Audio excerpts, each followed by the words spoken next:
Aujourd'hui, l'éducateur, il fournit les lunettes de soleil. Il n'y a plus d'autorité transcendante. L'éducation, c'est une responsabilité énorme. Je pense que l'on peut avoir à l'égard d'un système. Bonjour Héloïse Dufour. Bonjour Claude. Vous êtes docteur en neurobiologie et enseignante. Vous avez créé en mai 2014 l'association Inversons la classe que vous présidez. Mais pourquoi cette initiative ?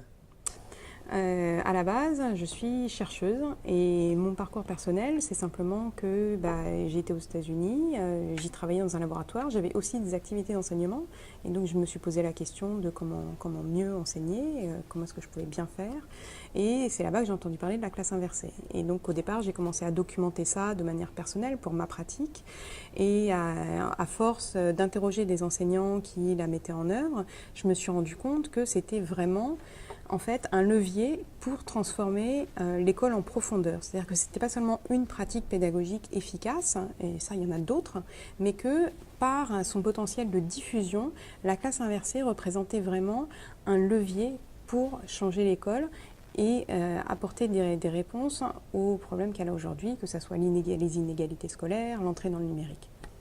Mais pourquoi créer une association alors ?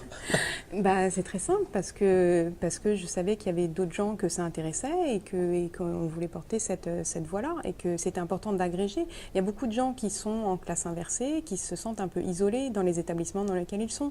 Et donc c'était important de vraiment mutualiser ses forces et de mutualiser ses réflexions aussi. La classe inversée, c'est vraiment une pratique qui va générer des questionnements, des réflexions, et c'est des choses qu'il faut mettre en commun. Il n'y a pas de raison de réinventer la poudre chacun dans son coin. Alors parlons de la poudre.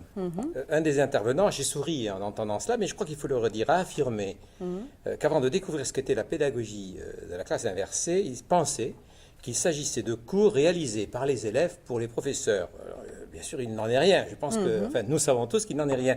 Est-ce que vous pourriez quand même nous dire, résumer, quel est votre regard, et quel est selon vous, et quels sont les principes de cette méthode ?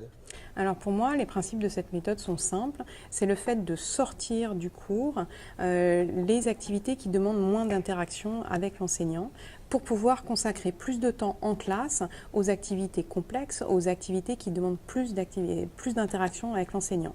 Donc ça peut être traduit de manière très simpliste par le fait de transposer le cours à la maison et de faire rentrer les devoirs en classe, mais ça peut être aussi beaucoup d'autres choses, parce qu'encore une fois, on se concentre en essayant de regarder quel est le niveau cognitif de ce qui est fait en classe par rapport à ce qui est fait à la maison. Alors, le point de départ, est-ce que c'est un point de départ de nature expérimentale ? Est-ce que c'est un point de départ qui est expliqué par des connaissances scientifiques, par des recherches scientifiques ? Est-ce qu'il s'agit de démarches que l'on teste pour voir et après on mesure si elles sont plus efficaces ? Comment on peut expliquer qu'on se soit lancé et que cela prenne autant d'ampleur ? Très simplement parce que déjà, en fait, justement, c'est un niveau d'innovation qui est, on va dire, juste au bon niveau, mais qui s'appuie en même temps sur des pratiques pédagogiques qui sont très anciennes. Globalement, qu'est-ce que c'est la classe inversée ? C'est passer plus de temps en pédagogie active, et ça, c'est pas nouveau quand même. Ça fait des années qu'on sait que c'est testé. Maintenant, on sait, voilà, que pour améliorer l'apprentissage, il faut augmenter le feedback, il faut, travailler entre pairs. Tout ça, c'est des principes qui sont très connus. Mais c'est difficile concrètement de faire une transition quand on est habitué à enseigner de manière traditionnelle, qu'on est dans le face-à-face. Par exemple, c'est très difficile de passer d'un cours traditionnel à une pédagogie de projet, dont on sait par ailleurs, par exemple, que c'est aussi une pédagogie qui marche très très bien. La classe inversée, ça représente juste le bon niveau de nouveauté qui est apporté en fait par le numérique, très concrètement. C'était la question que j'allais vous poser. Voilà. C'est cette nouveauté. Qu'est-ce qu'il y a de nouveau dans la classe inversée aujourd'hui ? Pas grand-chose. C'est des choses qui se faisaient dans d'autres disciplines. Catherine Beghetti-Bizot l'a évoqué, le fait que en lettres, par exemple, c'était quelque chose d'évident de donner des textes à lire au départ et de travailler dessus en classe. Là, c'est vraiment quelque chose qui est potentialisé énormément par le numérique. Non seulement potentialisé, mais facilité. Parce que, par exemple, pour ce qui est de l'évaluation des élèves, on peut se saisir des outils du numérique parce que, et là on retombe à la classe inversée, on peut dire que c'est du Freinet 2.0, très simplement. Classe inversée, Pédagogie active, pédagogie de projet, c'est tout cela? Toutes les classes inversées n'utilisent pas de la pédagogie de projet. Et c'est pour ça que je préfère parler de classe inversée plutôt que de pédagogie inversée, parce que ce n'est pas une pédagogie, il n'y a pas de cadre, c'est vraiment un outil, c'est un levier. Pédagogie active, oui. Alors ça, par contre, les classes inversées contiennent forcément des pédagogies actives. Mais on n'est pas obligé d'être en classe inversée pour faire des pédagogies actives. Simplement, le fait d'être en classe inversée, ça libère plus de temps pour être plus en pédagogie active. Les intervenants et même le public dans les amphithéâtres, là, dans les ateliers, ont partagé leur expérience. Un certain nombre d'entre eux disaient, en fait, tous les élèves n'adhèrent pas automatiquement à la classe inversée. Est-ce que c'est un constat que vous faites et quelle explication vous donnez à ce constat? Alors c'est évidemment un constat qui est fait et je pense qu'il faut aussi différencier l'adhésion des élèves dans le temps. Mais évidemment, si on arrive face à des élèves, ça fait des années qu'ils vont à l'école, ils savent comment ça marche et on leur dit on va tout changer, mais quelle est la raison qu'ils auraient d'adhérer? Et donc forcément, au départ, il faut travailler sur l'adhésion des élèves. Si on demande à des élèves de faire du travail à la maison avant de venir en classe, il ne faut pas s'attendre à ce qu'ils le fassent comme ça, heureux et naturellement. Ça se travaille. L'autonomie des élèves, c'est quelque chose qui se construit. Et donc, c'est quelque chose qui se construit au fur et à mesure de l'année. Et donc, si on demande quelle est la satisfaction des élèves au début de l'année par rapport à la fin de l'année, c'est très différent. L'autre question, c'est à la fin, il y a quand même des élèves qui n'adhèrent pas, effectivement. Maintenant, pourquoi est-ce qu'il y a autant d'enseignants? Pourquoi est-ce que 98-99% des enseignants qui se sont lancés en classe inversée veulent continuer l'année d'après? C'est parce que s'il y a des élèves qui n'adhèrent pas, par rapport au nombre d'élèves qu'on perd ou qu'on ne touche pas quand on est dans le face-à-face, il n'y a pas photo. Des enseignants aussi n'adhèrent pas à cette démarche et un certain nombre de collègues disaient quand j'arrive dans un nouvel établissement, je ne m'ouvre pas tout de suite à la méthode, je ne dis pas que je la pratique, j'avance doucement pour essayer de savoir si d'abord le chef, et on a parlé du chef d'établissement, et Dieu sait si c'est important dans un établissement scolaire, voire d'autres collègues pratiquent la méthode. Et ils ajoutent, il suffit parfois que dans un effectif d'une soixantaine d'enseignants dans un collège, 4 ou 5 soient vraiment très opposés pour qu'effectivement ça nous pose problème. Comment vous expliquez cela? De la même manière que les élèves ont été à l'école pendant très longtemps et savent comment ça marche, chaque enseignant a sa pratique et quelqu'un qui va innover. Même si ce n'est pas fait dans cette démarche-là, c'est une remise en cause de ce que font les collègues, où ça peut être pris comme tel, et donc comme aussi une menace. Et je pense qu'il y a aussi beaucoup plus que ça, le fait que la classe inversée, elle est très caricaturée. Et il y a beaucoup de gens qui ont la représentation de la classe inversée. C'est l'histoire de notre collègue qui pensait que c'était les élèves qui faisaient cours aux profs. C'est ça. Et puis il y a cette idée aussi que ça peut être juste, en fait, c'est du magistral qu'on met à la maison sur une vidéo. Et puis pourquoi est-ce qu'on nous embête avec ça? Alors que fondamentalement, c'est une pratique qui est centrée sur l'élève, la mise en pratique.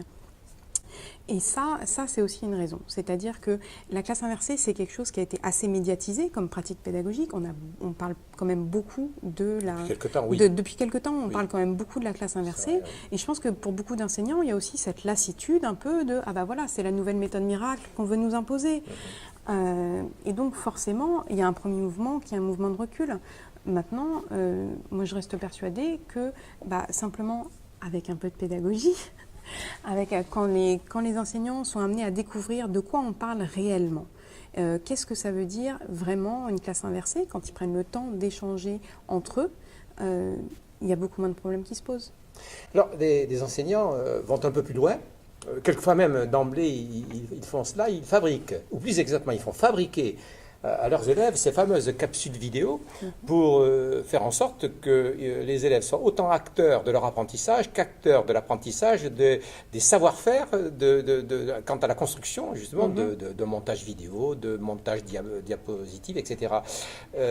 C'est le plus ça, cet apprentissage c'est un plus, c'est bien évidemment un plus. À partir du moment où plus on rend les élèves acteurs de leur apprentissage, plus ils apprennent.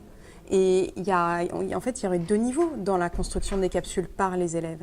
Il y a un savoir-faire technique, s'approprier les outils du numérique. Mais il y a aussi le fait de passer au méta. C'est-à-dire, il y a des gens qui vont faire réfléchir les élèves sur que mettre dans une capsule si je veux transmettre à mon camarade, si je veux lui faire un cours. Et donc, quelles sont les bonnes choses à mettre en place? Et ça oblige à réfléchir à ce qu'on sait, ça oblige à se poser la question de qu'est-ce qui est important de ce que je sais. Et ça, on sait que ça facilite les apprentissages.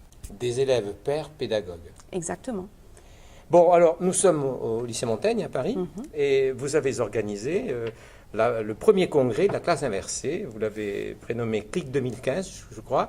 Pourquoi d'abord avoir organisé ce congrès qui, je pense, a eu un énorme succès? Parce que ce matin, j'étais dans le TGV, j'ai vu un petit peu des tweets et je me suis rendu compte que vous avez été obligé de refuser un certain nombre de personnes qui étaient inscrites parce que vous n'aviez pas suffisamment de place. C'est tout à fait étonnant pour un premier congrès. Moi, je ne pense pas que ça soit étonnant. Moi, je pense pas. Mais je suis content que vous le disiez quand même. Je ne pense pas que ça soit étonnant. C'est effectivement un énorme succès, mais ce n'est pas le succès du congrès. C'est simplement, ça reflète, ça témoigne de l'engouement pour cette pratique aux quatre coins de la France et même à l'international. On a ici des gens qui viennent des lycées français de l'étranger. Pourquoi est-ce qu'on l'a organisé? Encore une fois, parce que l'association voudrait vraiment diffuser l'information sur la classe inversée. On considère que la classe inversée, ça doit faire partie de la mallette pédagogique de chaque enseignant. Qui décide de l'utiliser ou pas? Chaque enseignant a la liberté pédagogique. Mais c'est quand même plus simple quand on sait, en tout cas, quand on connaît toute la palette des outils qu'on peut utiliser. Donc, il y a un premier but qui est celui le but d'information. Et puis surtout, encore une fois, de mutualiser les informations qui existent déjà sur la classe inversée et de le documenter. Donc, évidemment, le congrès, c'est quelque chose de naturel. Quand on a ces buts-là, faire un congrès, moi je suis chercheuse de formation, c'est par là que l'information transite. C'est une formation, ça fait partie de la formation normale. Et donc, c'était très important d'organiser ce congrès et qui effectivement a rencontré un grand succès, mais parce que la classe inversée rencontre un grand succès. On est à mi-congrès, puisque vous avez une deuxième journée demain donc, pour ce congrès. Si vous aviez quelques leçons, quelques points sur lesquels vous pensez qu'il faudrait que vous amélioriez le format, l'organisation pour l'année prochaine, vous feriez quoi? Vous diriez quoi? La première chose que je dirais, c'est pour l'instant, dans ce congrès-là, on avait une petite partie des ateliers qui étaient vraiment des ateliers techniques. Et encore une fois, il n'y a pas besoin de le redire, mais je le redis quand même, tout le monde ici pense que la technologie vient en soutien de la pédagogie et que ce n'est pas dans l'autre sens. Mais à un moment, il y a quand même besoin d'une formation technique.